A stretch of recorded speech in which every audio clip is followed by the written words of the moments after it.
क्या आपने कभी उन लोगों के बारे में सोचा है जो दावा करते हैं कि उनके पास आध्यात्मिक शक्तियां हैं, जो कहते हैं कि वे भविष्य देख सकते हैं, लोगों को ठीक कर सकते हैं?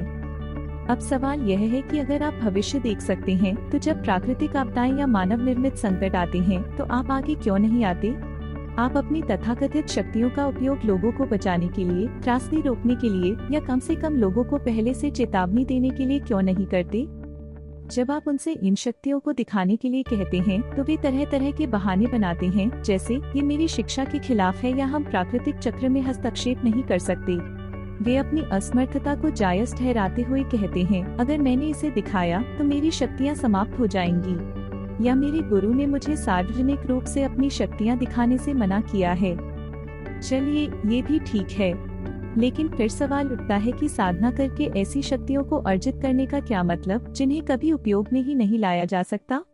क्या आप इससे सहमत नहीं हैं? मनोविज्ञान में इसे युक्तिकरण यानी रैशनलाइजेशन कहा जाता है। युक्तिकरण एक डिफेंस मैकेनिज्म है जिसमें व्यक्ति अपनी सोच, भावनाओं या कार्यों को तर्कसंगत और सामाजिक रूप से स्वीकार्य कारणों के रूप में प्रस्तुत करता है, भले ही असली कारण कुछ और हो और स्वीकार करना कठिन हो। इस स्थिति में व्यक्ति अपनी अलौकिक शक्तियों को साबित न कर पाने के कारण बहाने बनाता है।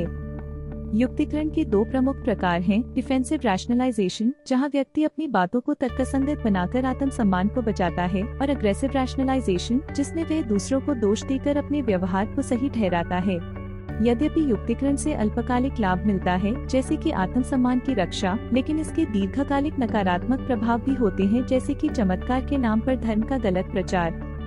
भगवत गीता में भगवान कृष्ण अर्जुन को कर्मयोग, ज्ञान योग और भक्ति योग का उपदेश देते हैं और उन्हें अपने धर्म और कर्म का पालन करने के लिए प्रेरित करते हैं।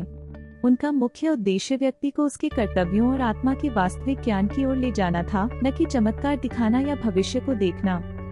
सच्चे आध्यात्मिक ज्ञान का आधार कभी भी चमत्कार या भविष्यवाणी नहीं हो सकता, बल्कि यह आत्मज्ञान, कर्म और धर्म के पालन में निहित है। इन चमत्कार और जादू वाली बातों में मत फंसिए। सतर्क रहें और याद रखें, सच्चाई को किसी बहाने की जरूरत नहीं होती। साथ जुड़ने के लिए धन्यवाद।